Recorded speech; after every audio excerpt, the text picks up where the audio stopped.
seeds, fruits, nuts, and seeds. Chapatti, thank you for teaching us to be healthy. The energy that I feel with these meals. Chapatti, that was really yummy. Like a kid with new toys. Health is my greatest joy. Come and see, come and be with our host Chapatti. Hello and welcome back to Food with Life.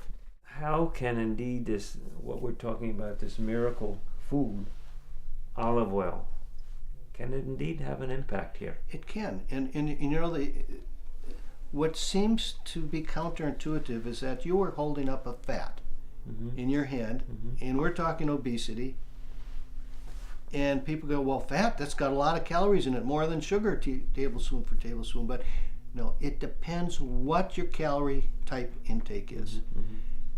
Olive oil is very, very interesting. Let's take a look at the populations around the world that have immense fat intake, but it's only olive oil. Take the Greeks.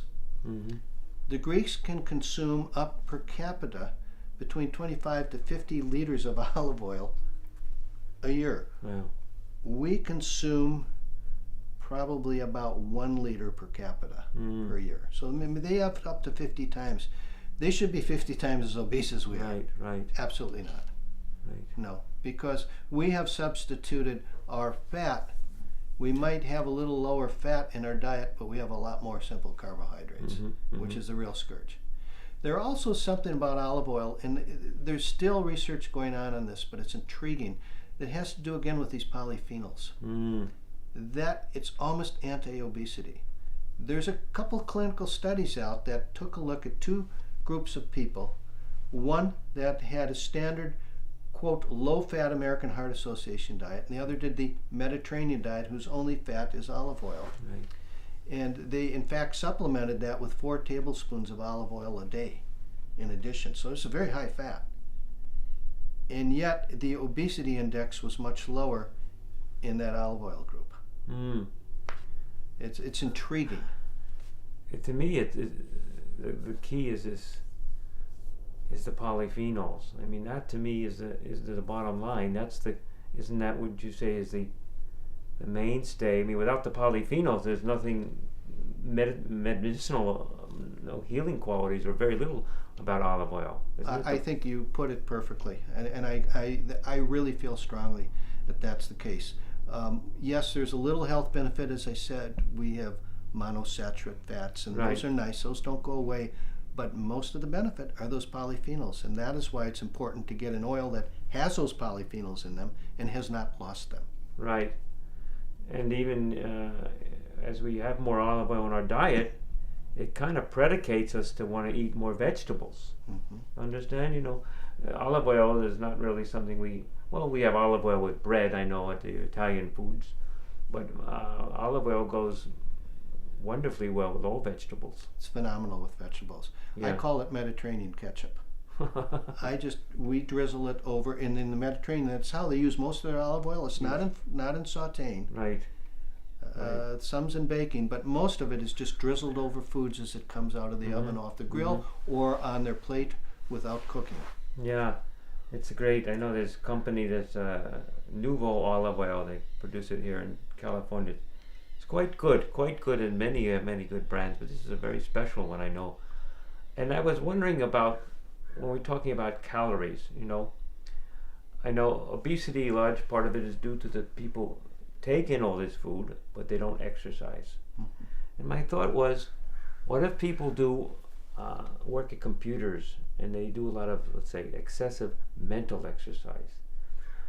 Does that have some effect on the physiology as far as getting rid of the weight gain, burning the calories, or not so much? No, it does not. And No. there was a very interesting little experiment done on this. Is they took two groups of people that had desk jobs. Fascinating experiment, actually. And one group, and they put them into two groups because they had the same job, the same amount of time apparently at the desk, or at least they're supposed to. but one was not obese and the other group was obese. Mhm. And they said, well, we're not even going to look at the diet. Let's see if there's something else going on here. And they put motion sensing underwear on all of them. They had multiple motion sensory points Yeah. on there. And then they tracked them out. And they found a substantial difference between the obese versus the non-obese. The non-obese tended to only spend an average of maximum of 2 hours out of an 8-hour shift at their desk. They were doing the same work, but they were doing a lot of their reading or dictating, pacing back and forth. They were fidgeting all the time, doing, up and down with their legs, moving their hands around. They're Right. fidgeters. Right. And the obese people tended to almost always, except getting up to go to the bathroom or eating, just sat at their desks. Mm. A lot of physicians know this data, which has been replicated in other studies, and more and more that do long-term things at desks, such as radiologists reading x-ray, they use stand-up desks. Mm. So you're absolutely right. There has to be more constant activity Yeah. going on. Active. Yeah. Active rather than just mentally active, physically active. Yes, yes. All right, I'm going to come back in a second. I have something more to ask you. I am your host, Chapatti. Stay with us. This is Food with Life. We'll be right back.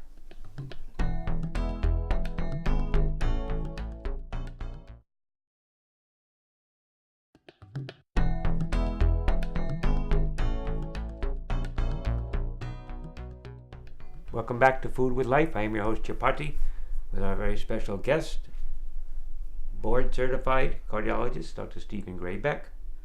Again, pleasure to have you. We were touching a little bit about the whole thing about being obese, and I know obesity can lead very much to diabetes. It's a possibility. How does olive oil have an effect here, and indeed, what can it do to help us?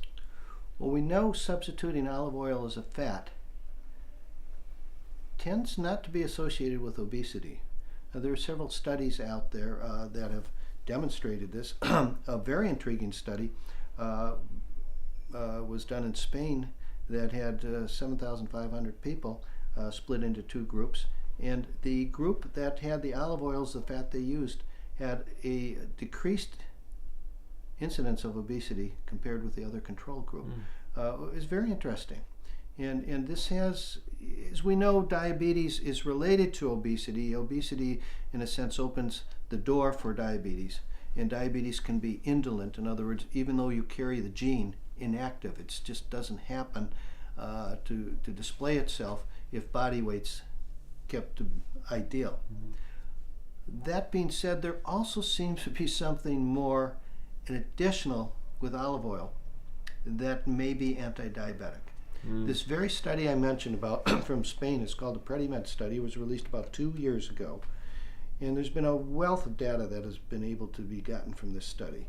I won't go over the details of the study, but the basic thing is that they looked at a subgroup of diabetics in both the control group, meaning the group that wasn't intervened with diet, other than they were all counseled and had to be on a heart-healthy diet. So it wasn't just Big Mac eaters. These were supposed to be eating the right, quote, right way. Yes. And the other group was supposed to be following a Mediterranean diet, which is supplemented with 4 tablespoons of fresh, underline that fresh, olive oil a day, meaning brimming with polyphenols. And they measured the polyphenols in their urine, a particular one called hydroxytyrosol, to make sure they were taking the oil as indicated. This was a well-run study. They found a significant decrease in new onset diabetes in the patients, regardless of their weight at the time, in the patients in that treatment group, meaning the group that had the olive oil addition. I have to tell you at this point, it's not firmly understood why that is, but there's lots of circumstantial evidence that it's related to the polyphenols. So very intriguing. This is an exciting time because this data is all just coming out. Is there any more research? Are they doing more research on Absolutely. quote polyphenols? Absolutely. Tremendous amount. Yeah. It's exploded. It's been well documented to be anti-atherosclerosis. There's no question there. Right. Even the Food and Drug Administration recognizes that this can be put on as it can reduce the incidence of atherosclerosis, meaning heart attacks, strokes, Right. so forth. Right. The newer data has been on the obesity we talked about, the diabetes, Right. hypertension, Right. and we think that the polyphenols have a integral role, I should say, in all of those.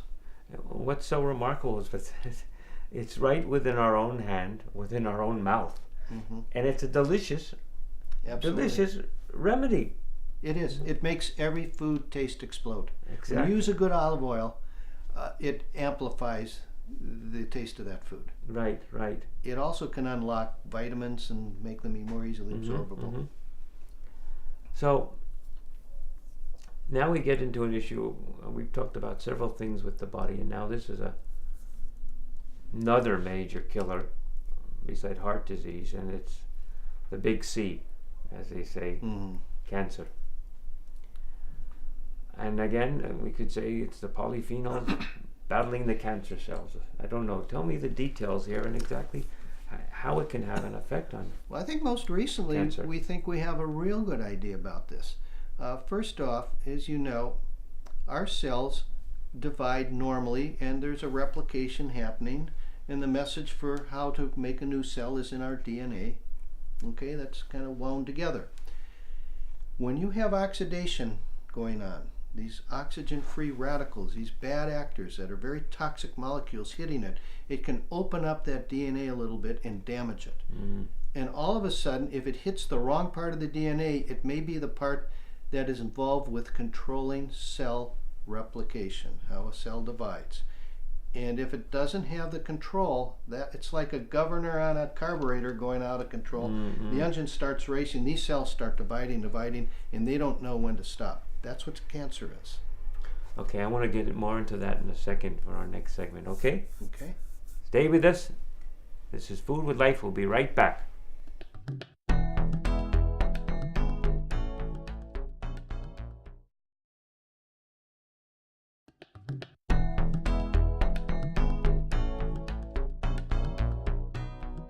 Welcome back to Food with Life. I am your host, Chapatti, with our special guest, board-certified cardiologist, Dr. Stephen Grayback.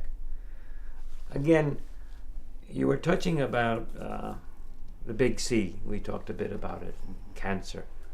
Tell me a bit more about olive oil and indeed how it could have an effect. Okay. Well, we'd mentioned when we were talking that the DNA molecules and the controllers of our cells dividing can be harmed by oxidation or free radicals. And if those free radicals hit that DNA molecule exact spot, it can interfere with that DNA's control to tell a cell when to stop dividing. Okay?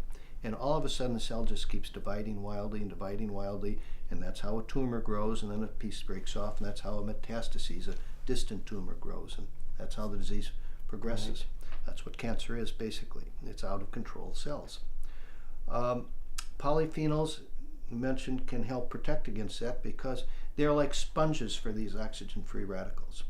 And there's been some interesting clinical outcome studies that have, or population studies that have suggested this is indeed the fact and it's indeed happening.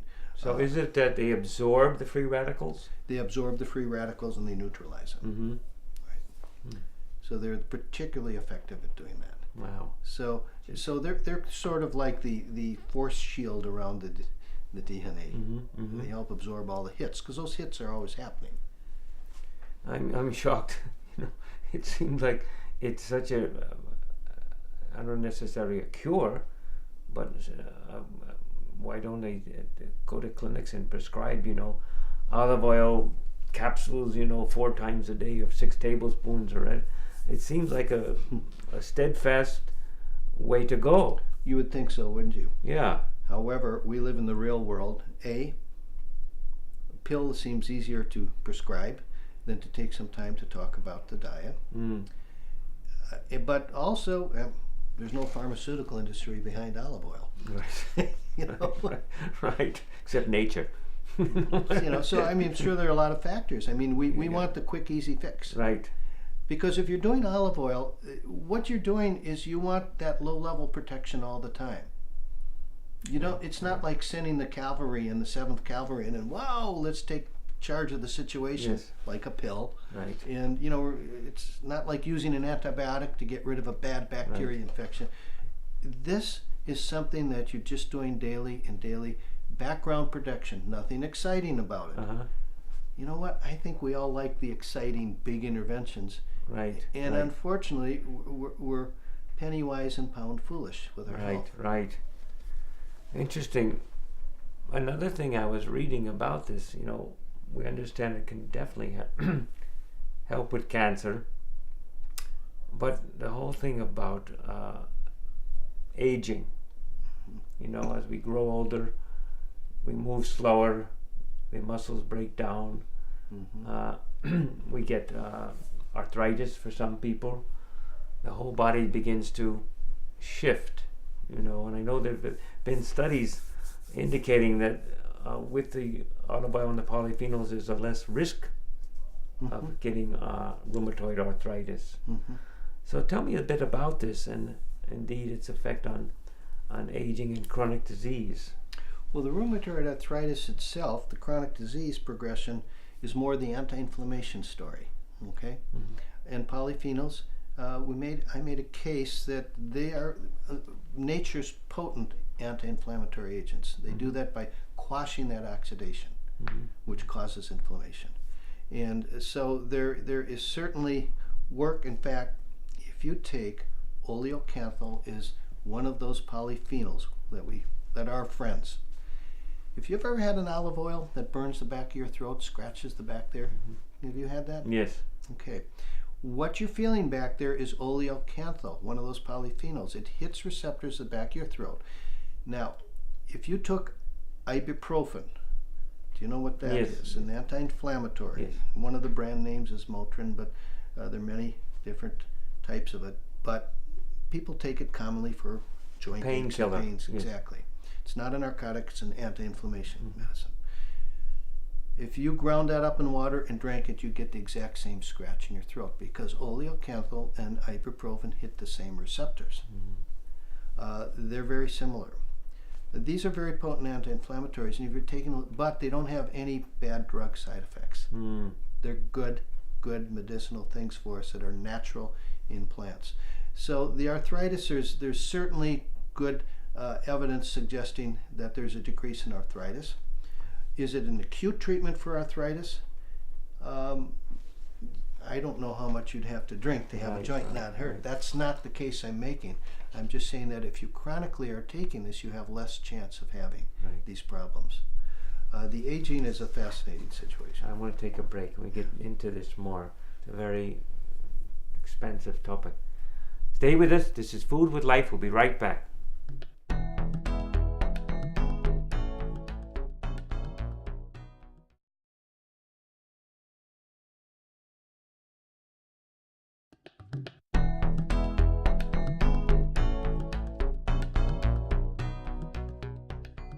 Welcome back to Food with Life. I am your host Chapatti with our special guest, board certified cardiologist, Dr. Stephen Grayback. Welcome again. You were touching a bit about touching on aging. We can't help but age. Everybody is growing older, regardless of what they think. So tell me a bit about olive oil and indeed the influence of polyphenols and the effect it can have. I think they can have a tremendous effect. In fact, I don't think anymore. I think we now know they can. And there's been some fascinating data that came out literally in the last month on this major study in the British Medical Journal. We've known that there's something about the diet in the Mediterranean area that promotes longevity for a long time. And this has been studied for quite a while. The island of Crete, the Isle of Crete has some of the longest living people and the healthiest living people. They eat a little differently than most of us do in this country. And one of the commonalities of these entire area is a very significant olive oil intake. And it's fresh oil because these people live by the groves. They can get fresh oils. This was studied by Ansel Keys who was the man that coined the term Mediterranean diet. And he got onto this because he was a nutritional physiologist, University of Minnesota, that was stationed in Salerno, Italy during World War II, and he noticed phenomenal difference between the elderly people there, despite being in the middle of a war, that they were much healthier and much clearer minded than he was ever saw back in the United States. There's got to be something in the water. Well, he knew it was in the diet. Right. That since has actually been proven by studies. I think we now know that this way of eating is very healthy. So, in short, the Mediterranean diet is fresh food, fresh fruits, fresh vegetables, fresh nuts, fresh grains. Whole grains. Yes. Whole grains. High fiber. High fiber. And the fat that is used is only olive oil. No butter, no lard. Olive oil is not only the fat of choice, it's the fat of use.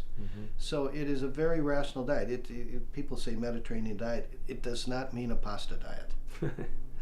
Okay, but this is a very healthy diet, very high in fiber, very high in plant substances and intake, and liberal use of olive oil and nuts and nut oils.